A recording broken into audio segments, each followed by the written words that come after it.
Hello and welcome to the second episode of the All Five Rounds. Well, not really a podcast, but our new MMA show, hosted by myself, Ty O'Keefe. I'm with Fansided MMA and the Fight Network, and of course, my esteemed co-host, Mr. Daren Loucks, who I am very happy to have along for this journey. Are you there, Mr. Loucks? Yeah, I'm good to hear you, my friend. I know it's been a long time coming. We had a great first episode, and then kind of hit a few technical difficulties, but thank God we are here and we've worked through them, and we're proud to be here. As always, all five rounds is brought to you by Dialogue. We use Dialogue because, as we say, we can give you short shows, we can give you lots of topics, really fast, really quick, and for people who don't have time to listen to hours of rambling, this is definitely the format you want to check into. To get started, just go to dialogue.com, click host a call, and you can talk about anything you want, whether it's cats or knitting or knife fighting or snowmobiling. It doesn't matter. But it's a great product, and as I said, we're proud to be here. So, enough. We are heading into a lot of heavy UFC action that it's kind of unavoidable if you're part of the MMA community. Chief among those events is obviously the Conor Khabib showdown, and just previous to that, we're going to see Woodley and Till and that whole situation in the welterweight division and all the consequences of that. But first and foremost, it's all about Conor and Khabib right now. These guys actually have a serious, legitimate beef where for the first time maybe in a very long time, I think if they did see each other outside, they actually would fight. Oh, I think so too. Yeah. Exactly, right? I mean, these guys would scrap. There's no joke. They would, like you've heard Khabib say probably a few times, text me a time and a place. I believe he means that. Oh, I think he's absolutely dead serious about that. The UFC better hope that they take all the precautions necessary in and around all the events that they have these two guys scheduled for any of the press and whatnot, because it could get dicey. Yeah, and it's funny too, because just prior to the fight being announced, Khabib had said a few times that he didn't think there was enough time to promote it if they were going to hold the fight that soon. And it made sense. But then again, you think about it, the UFC, they sent, remember what McGregor did to Aldo mentally on their world tour? Mm-hmm. He just broke that guy. Yeah. And I mean, this is good for the UFC that they don't have a lot of time to promote it. But you're right. They might as well transport both these fighters in gigantic bubbles to the arena when they fight, just to make sure that this fight happens. Yeah. And I mean, not that I don't think Khabib will have the same problem as Aldo in terms of that. I don't think you can break Khabib. So even if they did have a world tour and the whole shabam, that's not happening for Khabib. He's so mentally strong. He's seen way worse. This is a sport to him at most, right? So yeah, we're talking about a guy who wrestled a bear when he was 9. Yeah. I mean, it's a different, state. When Conor's doing what he's doing, hanging out in Ireland or Vegas or New York and, driving fancy cars and stuff like that, there's a reason we don't see videos of Khabib doing that. Now, I'm sure there are some out there, but we sure don't see him a lot. He's not a flashy guy. This is a life for him. And when that dolly went through the window, that was above and beyond what the UFC is about. Yeah. And this is a beef that not only has to be settled for probably the safety and health of them and all of their friends who are going to be around, but just to move the division forward. Like enough. Conor's been gone long enough. Right. I'm curious, so Mr. Loucks, who do you think actually is going to come out on top? Do you think Conor's going to be too rusty? Well, I don't think rust is actually going to be a factor in this. I have no doubts that Conor's been training the entire time that he's been off. I have no doubts in that whatsoever. Do I think it'll be enough? I don't know. Like I think definitely standing, he's going to have a significant advantage. And I think especially after having all that boxing training done. To fight the best boxer in the world. Yeah, that's good. That's a good point. I mean, his hands are going to be sharp. His footwork, I think, is going to be real nice. But standing is not where he's going to have to worry about this fight, anyways. He's going to have to worry about keeping it standing. Yeah, and if he doesn't, John Kavanagh is no joke as the head coach at SPG. They're working on takedown defense. Sure. I mean, it's sprawl time, sprawl all day long. No doubt. And I think I heard rumors too about them having some guys from the Olympic teams coming in and doing some wrestling with them. And good, yeah, yeah, Good. Yeah, you definitely that you are going to need that. Like, I mean, yeah, that's the only way you can go, I think, to give you a shot. But to be honest, I think he can keep him off, or at least get up for a round or two max. I yeah, think as that fight goes on, there is no way he can keep Khabib off of him. I don't think, unless yeah, he catches him coming yeah. in the stand up. And I tend to agree. On one hand, for me, it's so hard to bet against or underestimate a guy who did what he did to Aldo. But Nate Diaz proved that, and Joe Duffy before him, that Conor McGregor is far from immortal. But Yeah, when he's on point, his hands have dynamite in them. And they do. as much as Conor is going to be having to work on his ground game, Khabib's a decent striker, but he will also have to step up his stand up game I in agree. order to hang and to get out of the range of that left that Yeah. Conor violently throws into the heads of every opponent. I mean, he's vicious. If the fight goes the way the UFC wants it, I think it would be a 4 or 5 round, and right at the last minute it gets like a spectacular finish, so there's not some sort of decision. But the UFC wants this fight to go for a few rounds, and so do a lot of fans, right? I mean, why not? Well, I think they do, depending on how it falls, though. I think the UFC would take any win that Connor would put out, right? Yeah, yeah, Obviously, a decision is not what they would want unless it was an exciting decision like a Diaz, yeah, Connor, number two. yeah. Um, for me, I'm just curious to see as to will Connor wilt under everything that's going to happen, like if when he does repeatedly get taken down, if that Yeah. happens. Well, we saw, Because Chad Mendez did, it was a good wrestler, and a lot of people think Chad Mendez gave Connor some problems before Connor finished that fight, and that's probably the closest thing he's ever fought to a ground specialist at this level.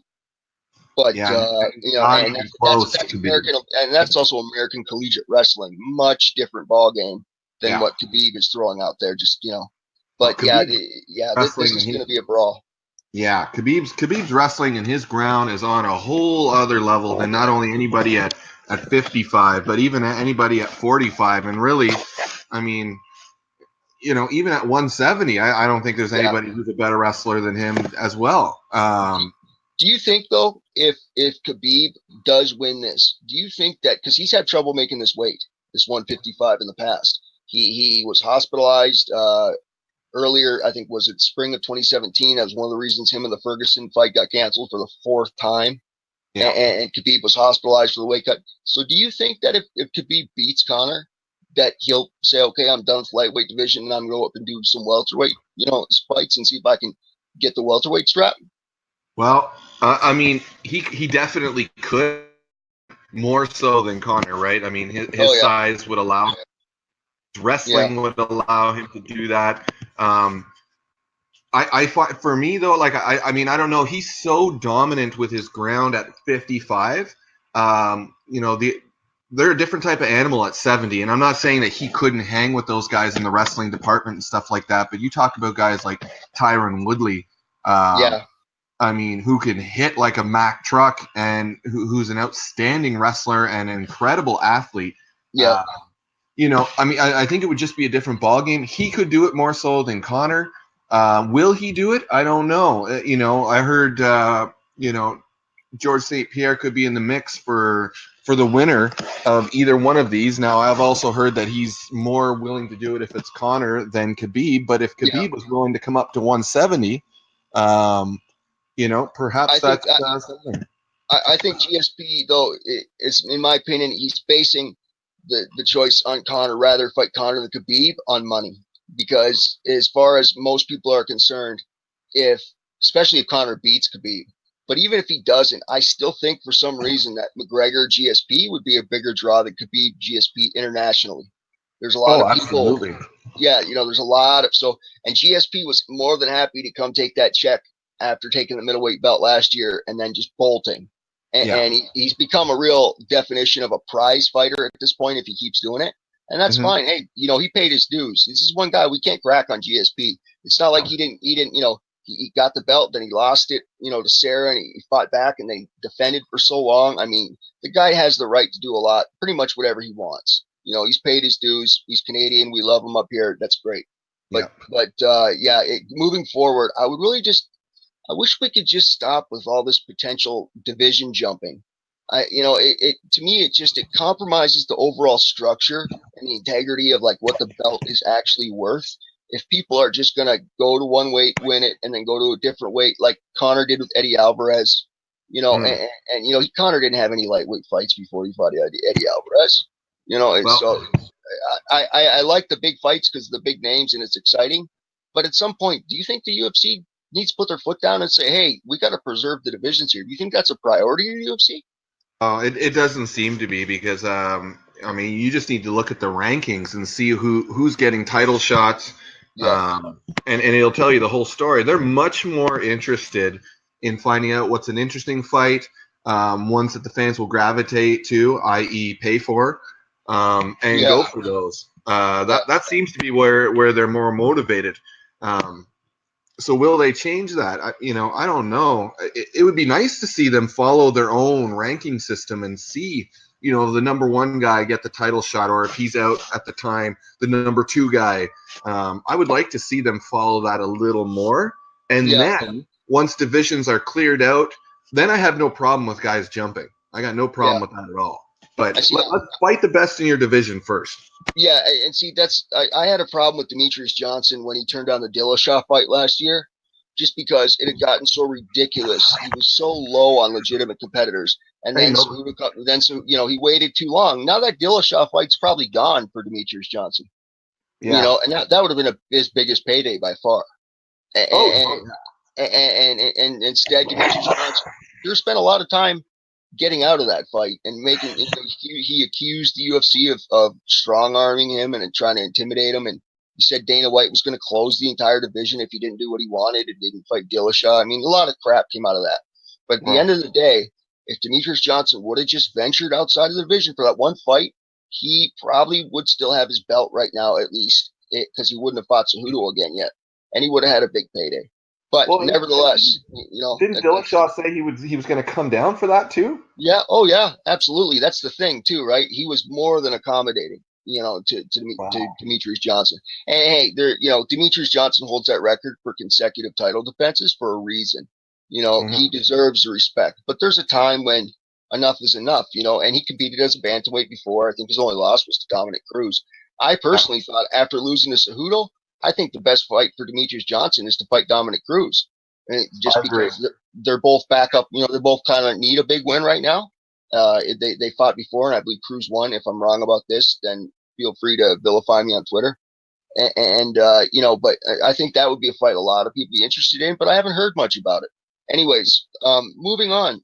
Now we briefly just touched on the welterweight kind of thing with Woodley and Till and everything, but I don't know. A lot of people are aware of what the UFC's done, and I spoke about this the other day with booking Kamar Usman as the official backup, meaning that if either Till or Woodley, and we all know it's Till because he missed weight so badly in Liverpool, if Till doesn't make weight, Usman will be fighting for the welterweight title. Now, he's only beaten Damian Maia in terms of big name wins, but even as an undefeated guy, what do you think? Do you think Usman deserves that position, or do you think someone else should have gotten that? Looking even at his ranking here on the UFC rankings, he's the number 6 fighter in the welterweight division. You've Yeah, got Colby Covington, who's number 1, who was the interim champion. Why is he not it? yeah. I don't understand why he isn't the alternate in this. He's the only guy I think who should be the alternate. Yeah. Yeah, I, and as much as we all may not like what Colby Covington does, you're absolutely right. He has earned that spot. Even though he got stripped, he should have still been a shoo-in for the alternate. It makes no sense at all. None at all. I don't get this like one bit. How are you going to have somebody whose only major win in the division really is Damian Maia? And a And Damian Maia who is well past his prime.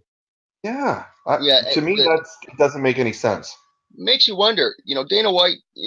Dana White's a Trump guy, and he said he would get Colby Covington to the White House to take the belt to Donald Trump, and Sure enough, Colby Covington went to the White House and showed the belt to Donald Trump. But it's great. So their politics aren't any different. But him not getting that nod makes me wonder: is this a statement about what the UFC thinks of Colby Covington right now? Are they tired of him? Are they tired of all his antics and his, all the stuff he said about Brazilians and every city he goes to is garbage? And I mean, maybe that's a statement on what the UFC feels about Colby Covington. Well, if that's true, they wouldn't be so high on McGregor and others. I Yeah, think I'm not too sure what if there is an agenda there with the UFC. yeah, To me, honestly, Colby Covington, he does deserve, like, he's deservedly the number one contender, obviously. yeah. But I think Darren Till has a much better chance at beating Tyron Woodley than Colby Covington does. Absolutely. I think the concerns are on making the weight. He is a gigantic welterweight. And when he had that hometown fight in Liverpool this past spring, that was, under a lot of pressure. That was his hometown crowd, and he missed weight significantly, and he's had a lot of trouble keeping weight. I don't know if you saw, there's pictures circulating on him and Mike Perry have been working out together, and he towers over Mike Perry. I mean, I think honestly, Darren Till's future is as that middleweight. I really do. I think if he wins the title, he's going to move up. I really do. I mean, he would be a big 85er as well. I mean, being 6'3". Yeah, he's a tall. Yeah, I didn't realize he was that tall either. That's huge. That's Yeah. huge. Yeah, when you look at the average welterweight, it's probably around 5'10", 5'11". Yeah. So I mean, he is a monster. Yeah, and man, even a lot of guys at 85 are only around 6 feet tall, 6'1". Yeah, and when you're 6'3", you got range. And that range at that weight class, when you got that much power behind it, can be a complete game changer. I mean, so to me, I was so disappointed by Thompson and Till when they fought to this kind of. They were so overly cautious that we really didn't see anything except for shadow boxing for a few rounds. And Till won the fight, but even Till himself said he didn't. Nobody should have won that fight. And yet here we are still, because Till is such an undeniable force. He has to get his opportunity, right? But where do you think Stephen Thompson lays in this whole thing? And Robbie Lawler and guys like that? Are Stephen Thompson and Robbie Lawler, are they out of the picture for a while now? Well, I think a lot of these guys have kind of sorted themselves out with their wins and loss records. Rematches that Stephen Thompson had with Tyron Woodley. It's hard to sort of make an argument to get him back up there. You got RDA, I mean, who Colby Covington basically mauled for round after round. Former lightweight champion, RDA. That's right. And so, I mean, how do you justify saying, he's the number 3 guy, but he deserves a shot? Well, no, I don't think any of these guys do, to be honest. It's got to be Darren Till. It's got to be Colby Covington.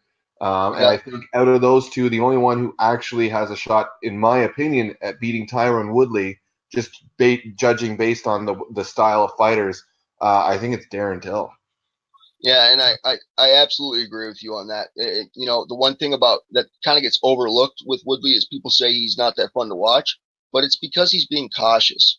And being cautious may not be fun to watch, but it's what gets you the belt. It's what gets you the big fights. And it's going to make him money. He's got a short window.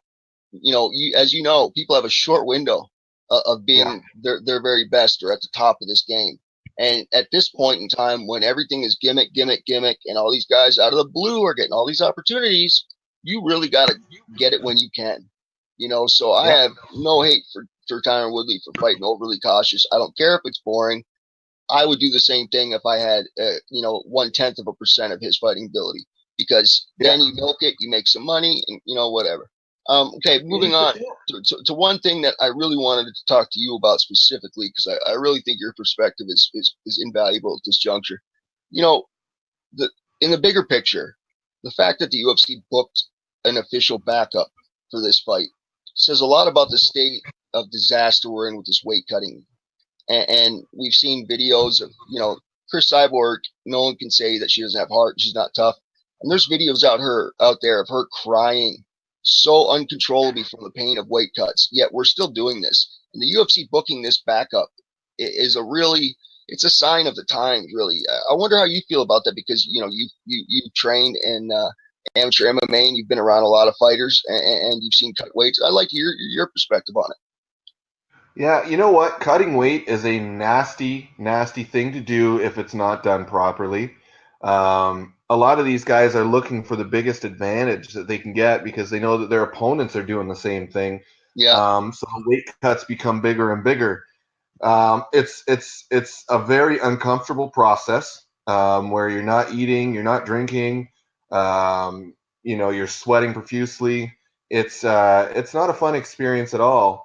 I'm much more in favor of the gradual weight cuts over long periods of time if the athletes are given enough time to prepare for that via through diet and exercise and their training. But I know also that a lot of these guys, they want to be that the guy who fights at 170 and walks in the octagon at like 195. But to some extent, would you agree though that when both guys, if you're talking about two similarly sized guys, okay, do you think that if they're both cutting massive weight, is it even worth doing because they're both gaining the same advantage? Does it kind of wash out in some circumstances? Well, I think in some circumstances it does.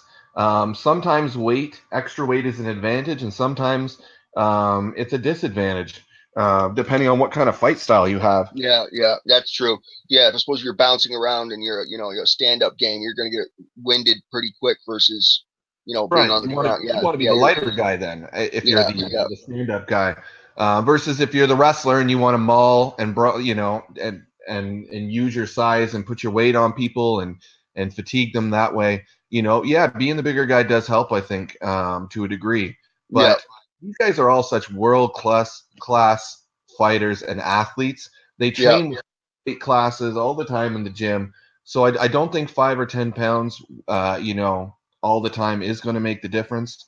The bigger guy doesn't always win. Yeah, I'd like to see a good point. In the UFC, regulate it a little more, keep control of what their weights are and stuff. And obviously, that's going to involve USADA and all the other governing bodies of weight cutting. I'm just a really strong believer that it's causing so much damage. And I said this the other day. It seems to me like it's going to take the unfortunate death of a big name or just a UFC or a Bellator fighter, maybe an Invicta fighter, for everybody to like wake up. Maybe I feel strongly they should put in parameters. You're allowed to cut, certain percentage of weight. But I don't have the perspective you have. I'm looking at it from the outside. So I can't. I've never had to cut weight. I couldn't imagine how grueling that would be. But it's too bad that we're at this point. Basically, in overall, I mean, we shouldn't even be here right now. Yeah. The only problem is that as long as you have weight divisions, people are always going to need to cut a little bit of weight to make sure they're under or right at that max limit, right? So you can't eliminate it completely. But I think the UFC should put parameters on these guys and say, you're this weight at this time, and you can only be this weight at, maximum this weight at this time throughout the training camp or something. Something like that sort of, prevents these guys from having to do these 25-pound weights. Yeah. So before we wrap up, I just got one quick question. Do you think adding more divisions such as a 165 or a 175 or changing the divisions up that way is the answer? Or do you think it would just muddy the waters? Well, I definitely think it will help with the weight cutting situation, but I also think that it will really dilute the divisions. Yeah. I worry that it'll go like boxing. Yeah, that's the problem. You'll have one or two guys in the division who are the big names, and nobody knows who anybody else is. If there's too many divisions like that, that's what I think about probably happen from a scenario like that. And I think you're exactly right. Anyways, we'd like to thank you for joining us for the second of many, many episodes of All 5 Rounds to come. As I said, this call is brought to you by Dialogue. You can always find our content on Dialogue, and feel free to go to dialogue.com, host a call. You just click on the top right corner. It is so easy to get started, and you can talk to an audience about anything you want. It's a great way to find others with similar interests. And again, that's dialogue.com. You can find my content on Twitter at Above the Fold Tie. Also, hit me up on Facebook. You can find some of my content on Fanside at MMA and every once in a while on the Fight Network as well. And sooner rather than later, you will be able to find tons of new content on Mr. Loucks' Twitter account as well. It's at Daren Loucks. And I am very, very pleased to have him my co-host. I'd like to thank him for joining us for this second of many episodes. And we will talk to you again soon. Thanks a lot.